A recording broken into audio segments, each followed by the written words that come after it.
로마서 6장 15절부터 19절의 말씀을 저희가 한 목소리로 함께 읽겠습니다. 그런즉 어찌하리요 우리가 법 아래에 있지 아니하고 은혜 아래에 있으니 죄를 지으리요 그럴 수 없느니라. 너희 자신을 종으로 내주어 누구에게 순종하듯이 그 순종함을 받는 자의 종이 되는 줄을 너희가 알지 못하느냐. 혹은 죄의 종으로 사망에 이르고 혹은 순종의 종으로 의에 이르느니라. 하나님께 감사하리로다. 너희가 본래 죄의 종이더니 너희에게 전하여 준 바 교훈의 본을 함으로 순종하여 죄로부터 해방되어 의에게 종이 되었느니라. 너희 육신이 연약함으로 내가 사람의 예대로 말하노니 전에 너희가 너희 지체를 부정과 불법에 내주어 불법에 이른 것 같이 이제는 너희 지체를 의에게 종으로 내주어 거룩함에 이르라. 아멘. 얼마 전 제가 즐겨보는 프로그램이 있습니다. 유키즈 온 더 블럭이라고 이제 개그맨 유재석이 이제 조세호와 나와가지고 진행하는 프로그램 있잖아요. 근데 거기에 한 교수님이 나왔어요. 근데 이분이 어떤 분이냐면은 연세대 심리학과 교수로 재직 중인 서은국 교수인데 이분이 어떤 연구를 하시냐 했더니 행복에 대해서 30여 년을 연구하신 분이라고 합니다. 그러니까 심리학자신데 행복에 대해서 30년을 넘게 연구하신 분입니다. 이분의 말이 근데 참 흥미로웠습니다. 심리학에서도 의외로 행복에 대한 연구를 시작한 지 오래되지 않았다고 합니다. 심리학은 그동안 어떤 연구를 해왔냐면요. 오랜 시간 동안 인간의 불행이나 스트레스와 같은 부정적인 부분에 집중하고 이것들을 어떻게 없앨 수 있을까? 우리에게 흔히 있는 우울증과 공황장애, 불안함 이런 것들을 어떻게 하면 없앨 수 있을까에 대해서 집중을 했다고 합니다. 왜냐하면은 과거 심리학자들은 인간의 행복을 이렇게 정의했다고 합니다. 행복은 불행이 없는 상태다. 불행이 없는 상태가 행복이다. 이렇게 정의를 했다고 합니다. 그러니까 행복은 불행이 제거되면 보너스처럼 생기는 거다. 이렇게 생각을 했는데 그런데 에드 디너라는 교수가 기존 전제에 반박하는 주장을 펼쳤다고 합니다. 그 주장은 행복은 즐거움의 유무가 중요한 것이지 걱정과 스트레스가 없는 상태가 아니다. 이렇게 얘기를 했다고 주장합니다. 그러니까 불행의 제거가 행복을 가져다 주지는 않는다. 단지 불행이라는 요소가 없어진 것뿐이지 불행하지 않다고 해서 인간이 행복하지는 않다. 이렇게 정의를 했다고 합니다. 행복하려면 불행의 제거에 집중하는 것이 아니라 행복할 수 있는 어떤 요소들을 일상에서 자주 경험하는 것이 중요하다고 했습니다. 저는 이 말을 들으면서 우리의 신앙도 이와 좀 비슷한 면이 있다라는 생각을 했습니다. 우리가 성령 충만하고자 하는 열망들이 우리에게 전부 다 있잖아요. 그런데 신앙생활을 정말 똑바로 하고 싶고 온전히 주님을 바라보고자 하는 열망들이 우리 가운데 가득한데 그런데 때로는 우리의 모든 관심이 그래서 성령 충만하기 위해서 죄를 짓지 않고 성령 충만하기 위해서 주님이 싫어하시지 않는 것들을 하지 않는 싸움에 많은 부분 집중돼 있을 때가 많다는 겁니다. 물론 얼마나 좋은 일입니까? 예수님도 우리에게 너희가 죄와 싸워야 된다라고 가르치셨잖아요.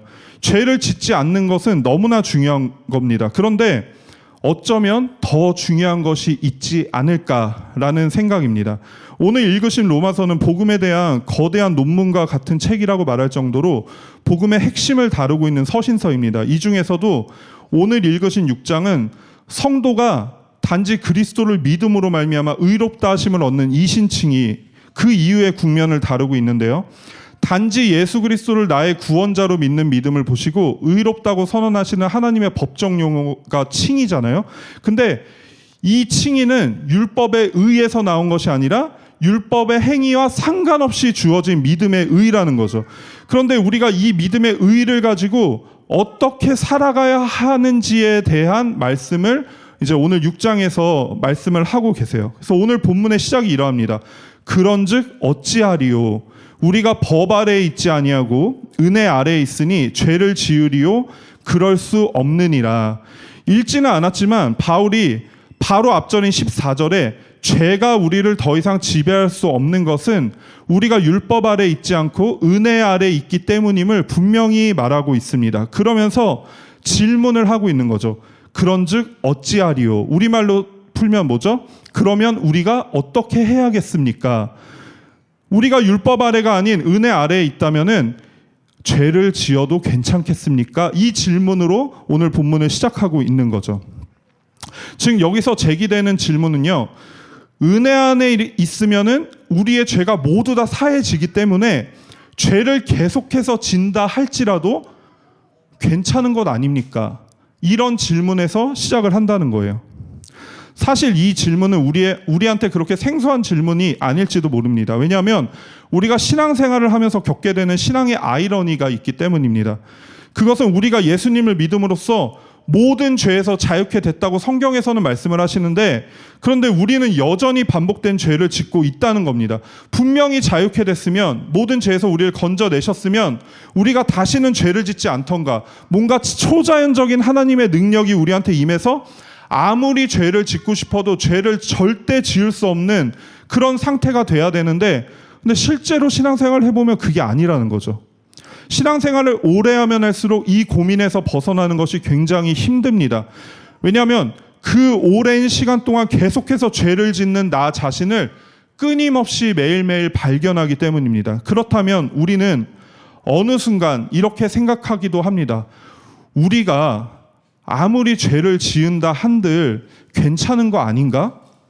다 예수님이 용서해 주시는 거 아닌가? 어차피 율법의 의로는 천국에 들어갈 수 없다고 하셨는데, 우리가 아무리 죄를 짓지 않으려고 결단하고 발버둥 쳐도 어차피 죄를 짓게 된다면은, 그러면은 적당히 죄를 지으면서 살아가도 되는 거 아닌가? 어차피 예수님의 은혜가 우리를 죄에서 구원하셨으니까. 이런 생각이 우리 가운데 든다는 겁니다. 그런데 본문은 오늘 정확히 그 질문을 하고 계신 겁니다. 우리가 하나님의 은혜 아래 있는데 그렇다면 계속해서 죄를 지으면서 살아가도 괜찮겠냐라는 질문을 우리한테 하시는 거죠. 그리고 매우 단호하게 이어서 말씀하시는데 그럴 수 없느니라, 이렇게 말씀을 하시는 거예요. 이 말은 은혜 아래 있다고 해서 우리가 죄에 대한 면책 특권을 부여받는 것이 아니다라는 말씀입니다. 이 말씀은 6장 1절에 은혜를 더하게 하려고 죄에 거하겠느냐, 그럴 수 없느니라와 같은 그런 의미의 말씀이에요. 그러니까 우리가 지난날 수많은 죄 속에서 살다가 예수님을 만나면서 우리의 삶이 변화됐잖아요. 그 은혜가 얼마나 크고 얼마나 귀합니까? 그런데 그 은혜를 다시 경험하고 싶어가지고 다시 죄인의 생활로 돌아간다고 생각해 보세요. 근데 그럴 수는 없잖아요. 우리가 마찬가지라는 겁니다.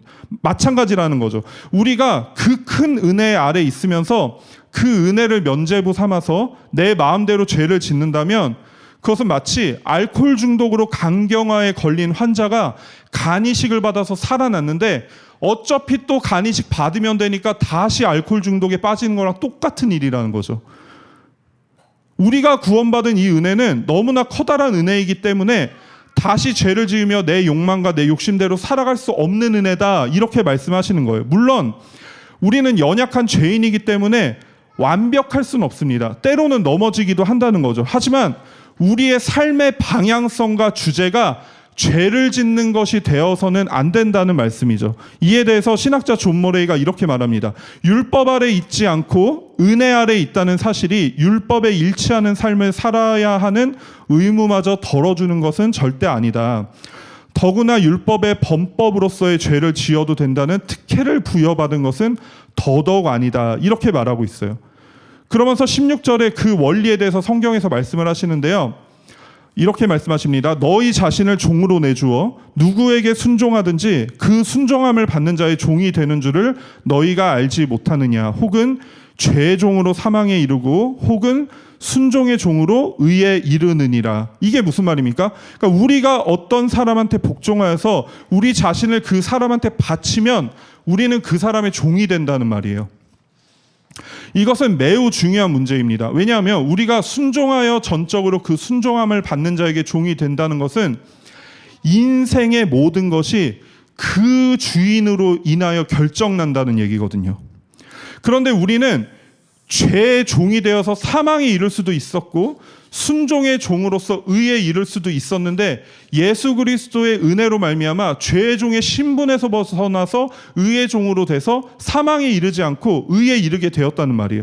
순종의 종이 되었다는 것은 예수 그리스도를 믿어 의에 이른 자신들의 신분을 구체적으로 말하고 있습니다. 그러니까 우리의 신분이 사실은 종이라는 거죠.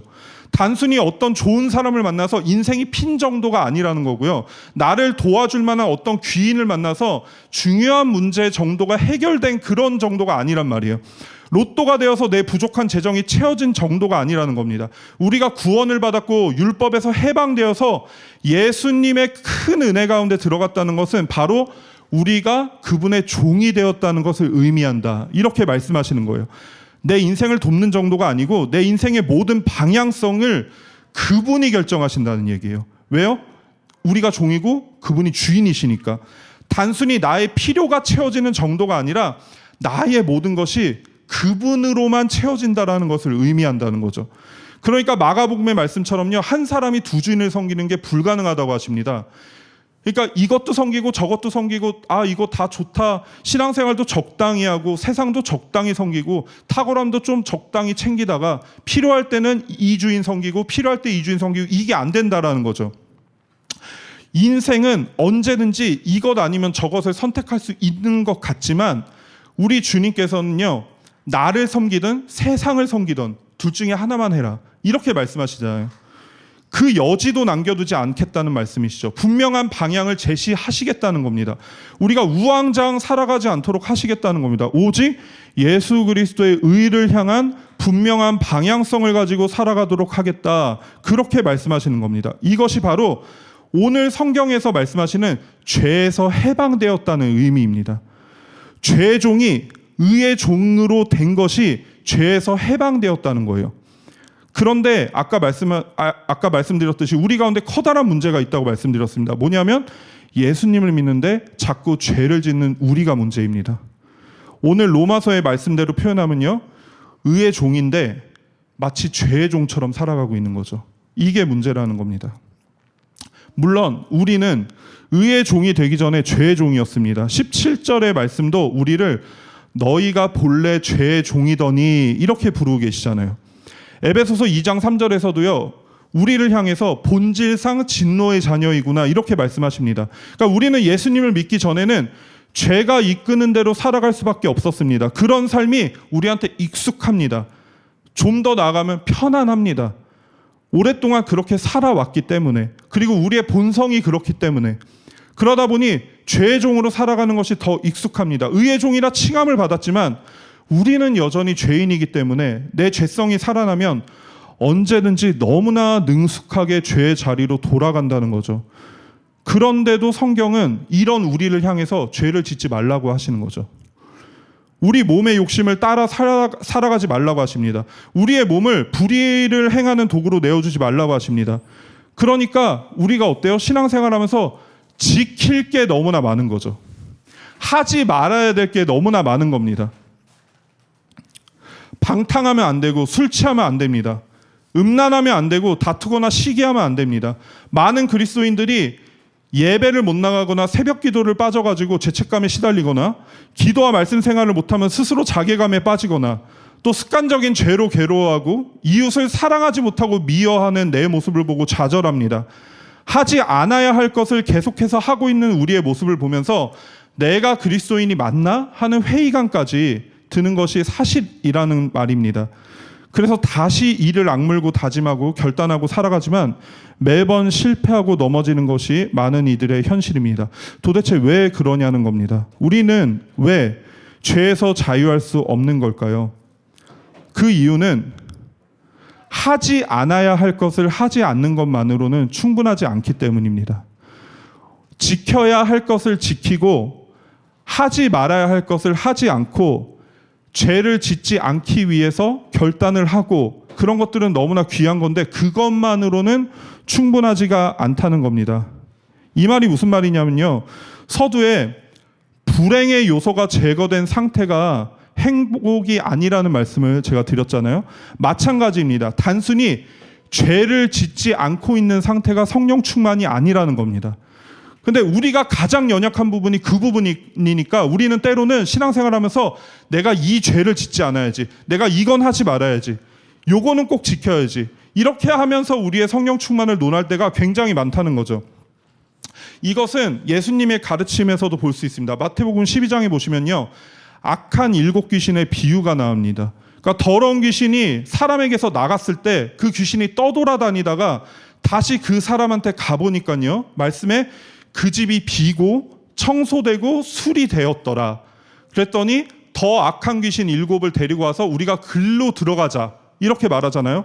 그래서 그 사람의 형편이 전보다 더욱 심해졌다, 이렇게 말씀을 하세요. 깨끗이 비우는 것으로 다 되었다고 생각했을 겁니다. 더러운 귀신을 내어 쫓았으니까, 또 더러운 것들을 치웠으니까, 고장난 것들을 수리하고 청소를 했으니까 이제 다 괜찮아, 이렇게 생각했을 겁니다. 하지만 단순히 비우는 것만으론 너무나 부족하다라고 말씀하십니다. 내가 버린 것들은 다시 다른 것들로 채워집니다. 내가 고친 것들은요, 다시 고장납니다. 그 전보다 더욱 심하게 고장나고 더러워진다, 이렇게 말씀하십니다. 그 이유는요, 청소되고 수리된 그 집의 주인이 바뀌지 않았기 때문입니다. 청소되고 수리된 그 집의 주인이 바뀌어야 되는데, 똑같은 그 사람이 다시 그 집의 주인이 된 이상 그 형편은 나아질 수가 없다라는 거죠. 오늘 말씀도 사실은 이것을 말씀하고 계신 겁니다. 18절에 죄로부터 해방되어 의에게 종이 되었느니라, 우리가 죄로부터 해방되었다고 말씀하십니다. 그토록 우리를 얽매였던 율법으로부터 자유케 되고 죄의 영향으로부터 자유케 됐습니다. 이제는 진짜 평안하고 자유롭고 충만한 삶을 살 수 있다고 생각했을 것입니다. 그런데 그것으로 부족하다, 이렇게 말씀하시는 거예요. 단순히 죄를 안 짓기 위해서 윤리 도덕적으로 살기 위해서 우리가 죄에서 해방되는 것이 아니라, 우리가 죄로부터 해방된 진짜 이유가 있다. 그것이 바로 의에게 종이 되는 것이다. 집을 비우고 수리하고 청소하였다면 이제 이 집의 주인이 누구인지를 분명히 해야 된다는 겁니다. 죄로부터 해방됐다면 이제 우리는 누구의 종인지를 분명히 해야 된다는 거죠. 누구를 주인으로 삼아야 하는지 분명히 해야 된다는 겁니다. 이것을 분명히 하지 않으면 우리는 그전보다 더 안 좋아진 형편이 될 것이고, 해방되어 자유하나 진짜 자유와 해방을 얻지 못하게 된다는 것입니다.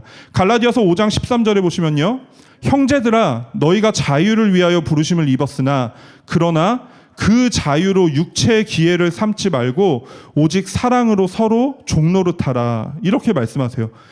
자유를 얻었는데 다시 종이 되라고 말씀하십니다.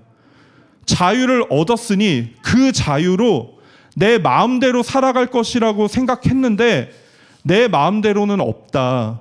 너희가 그 자유를 얻었으니 내 욕망, 내 욕심대로 내가 주체가 되어서 살아가는 것, 그것이 진짜 자유인 것이 아니라 그것이 죄의 종노릇하는 것이고 예수 그리스도의 종이 되는 것이 진정한 자유함이다라고 말씀을 하시는 거예요.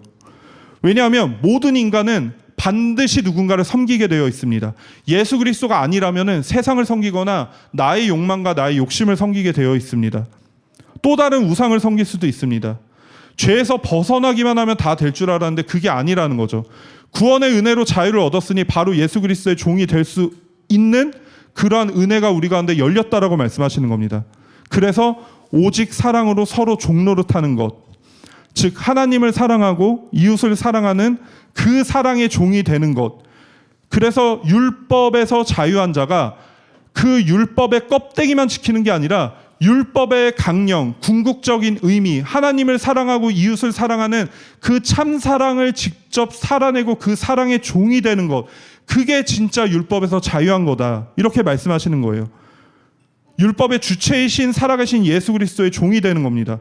그러므로 우리는 예수 그리스도의 복음에 순종하여 그분의 통치 밑으로 들어가야 한다라는 겁니다. 우리가 단순히 죄를 짓지 않고 하지 않아야 할 것을 하지 않는 것, 하나님 눈치 보면서 이것 어기면 벌 받을까, 이거 지키면 칭찬받을까 벌벌 떨기만 해서는 안 된다는 겁니다. 이거 지키고 저거 지키고 나를 비우고 욕심 버리고 욕망을 잠재운다 한들 참고 견디고 인내만 한다고 해서 우리가 참된 의의 길로 나아갈 수 없다는 말입니다. 우리가 살아가면서 단순히 욕 안 하고 화 안 내고 음란을 끊고 사치를 부리지 않고 거짓을 말하지 않는다고 해서 그것을 성령 충만이라고 할 수 없다는 겁니다. 우리는 살아계신 예수 그리스도께 적극적으로 계속해서 나아가야 됩니다. 우리의 참된 주인이자 유일한 구원자이신 그분을 계속해서 앙망하고 바라보고 그분이 나를 통치하시도록 우리를 그분 마음대로 하도록 내어드려야 한다는 것입니다. 그러니까 우리가 짓는 죄들은 적극적으로 죄에 우리가 가담해서 일어난 결과가 아니라는 겁니다. 우리가 우리 스스로 부정과 불법이 마음대로 할 수 있도록 내어드린 결과라는 겁니다. 우리가 그 죄가 너무나 달콤해 보이고 그 죄를 질 수밖에 없었던 것은 그 죄 자체가 아니라 우리를 그 죄의 종으로 내어드렸기 때문에 그래서 나타난 결과라는 겁니다. 마찬가지로 성령 충만은 우리 스스로를 예수 그리스도께서 마음대로 할 수 있도록 내어드릴 때 가능합니다. 그래서 19절에 보시면 이렇게 말씀하십니다. 너희가 너희 지체를 부정과 불법에 내주어 불법에 이른 것 같이 이제는 너희 지체를 의에게 종으로 내주어 거룩함에 이르라. 우리의 모든 것을 의의 종으로 들여서 거룩함에 이르라고 말씀하십니다. 그러니까 한마디로 의의 종이 되는 것을 건너뛰고 거룩함에 이룰 수는 없다는 겁니다. 의의 종이 되는 것이 가장 중요하다는 겁니다. 예수 그리스도를 사랑하기 때문에 이것도 하고 저것도 하는 것입니다.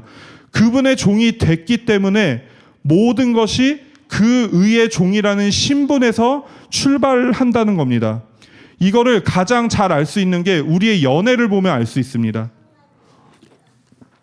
여기 계신 어느 누구도 연애를 할 때 미션을 수행하듯이 하시는 분은 없을 겁니다. 그러니까 상대방이 내 애인이 밥을 먹을 때 뭐 서빙을 해주고 불편하지 않게 이것저것 챙겨주고 기분 상하지 않게 행동하고 또 마지막에 뭐 남자 같은 경우에는 자매를 안전하게 집까지 데려다주고 그런 거는 왜 하는 거예요? 상대방을 사랑하기 때문에 하는 거거든요.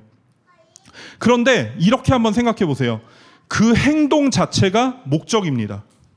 그 행동 자체가 나에게 미션이에요. 이걸 완수를 해야만 내가 편한 거예요.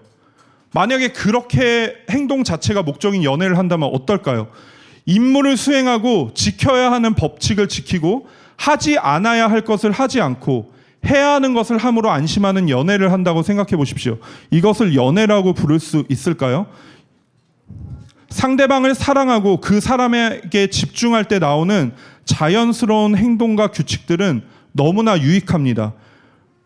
왜냐하면 그 모든 행동들이, 그 모든 규칙들이 상대방도 사랑으로 느껴지기 때문에 연애라는 목적에 매우 합당한 거죠. 하지만 강박적으로 단순한 행동과 규칙을 지키는데 혈안이 돼 있다면 상대방은 아마 매우 불쾌할 겁니다. 왜요?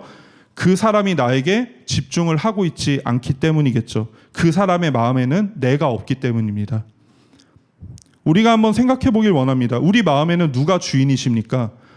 내가 예배를 드리고 기도를 하고 말씀을 보고 죄로 멀리하고 때로는 치열하게 죄와 싸우는 이유가 무엇 때문입니까? 겉으로 볼 때 현상은 같을 수 있습니다. 하지만 인간은 스스로의 종교적 신념으로도 이런 일을 할 수 있습니다. 훨씬 더 거룩해 보이고 숭고해 보이는 일들을 주님이 아니라 내 안에 있는 그 가치를 사랑해서 행할 수도 있다는 겁니다. 하지만 이런 것들은 주님이 원하시는 게 아닐지도 모릅니다. 그분의 종이 된다는 것은 그분의 사랑 안에 거한다는 말입니다. 예수 그리스도로 말미암아 구원받음을 고백하는 모든 성도들에게는 그분을 사랑한다고 담대하게 고백할 수 있는 능력이 있습니다. 왜냐하면 우리 사랑의 근거는 예수님께서 먼저 우리를 사랑하셨기 때문에 우리가 그분을 사랑한다라고 고백할 수 있기 때문입니다. 그 사랑을 알고 믿고 거하는 것이 우리의 전부라는 겁니다. 우리가 말씀 앞에 운명을 거는 것도 매일 지친 몸을 이끌고 저녁에 기도의 자리로 가는 것도 또 반복되는 나의 습관적인 죄악들과 싸우는 것도 그리고 우리가 우리의 교회를 사랑하는 것도 전부 다 그 행동 자체가 가치가 있기 때문이 아니라요. 다 예수님을 사랑하기 때문에 그래서 하는 것이라는 걸 우리가 기억해야 된다는 겁니다. 우리는 미션을 해결하고 나에게 있는 어떤 문제를 해결하기 위해서 신앙생활하는 것이 아니라 우리가 드려지는 예배도 주님을 사랑하기 때문에 우리가 기도하는 것도 섬기는 것도 우리가 죄와 싸우는 것도 다 그분을 사랑하기 때문에 나오는 것이 돼야 한다는 겁니다. 예수님이 주인 되시는 삶을 살길 원합니다. 이것은 어떤 행동 강령을 말하지 않습니다. 그분으로 우리 안이 가득 채워지는 것을 의미합니다. 무엇을 하는 것이 성령 충만이 아닙니다. 그분 안에 거하기 위해서 그로 인하여 발생되어지는 그 어떠한 행동과 말들이 그게 아름답고 그게 의미가 있는 것이지, 뭐 하루에 몇 시간 기도하고 성경 몇 장 읽고 무슨 1000번제를 드리고 이런 것 자체가 귀한 건 아니라는 겁니다. 그분으로 우리 안이 가득 채워지는 것, 그게 성령 충만입니다. 사랑하기 때문에 하는 모든 것에는 분명한 은혜가 있습니다. 그러니까 우리는 사실 매일매일 예수님을 사랑한다고 고백해야 됩니다. 내가 예수님을 사랑하는 것 같지 않을 때도 이 고백을 해야 됩니다. 우리의 감정을 의지해서 하는 고백이 아닙니다. 나의 신실함과 나의 결단을 믿기 때문에 하는 고백이 아닙니다. 그분의 사랑이 언제나 신실하시고 그분의 사랑이 언제나 나를 한순간도 끊임없이 향하고 있기 때문에 그 사랑에 의지해서 베드로처럼 내가 주를 사랑하는 줄 주께서 아시나이다, 이 고백을 하는 거죠. 그 사랑에 매여서 우리는 서로 돌봐야 되고 그 사랑의 노예가 되어서 죄와 싸워야 됩니다. 나는 무엇 때문에 신앙생활을 하는지 돌아보길 원합니다. 때론 내가 주님을 사랑하는지 잘 모르겠어도 그분의 사랑은 언제나 신실하시니 계속해서 주님을 사랑한다라고 고백하기 원합니다. 그리고 그 사랑이 가득하여서 그 사랑의 종이 되어서 거룩함에 이르는 예수 그리스도와 함께 매일을 살아가는 우리 더복이 되길 주님의 이름으로 소망합니다. 기도하시겠습니다.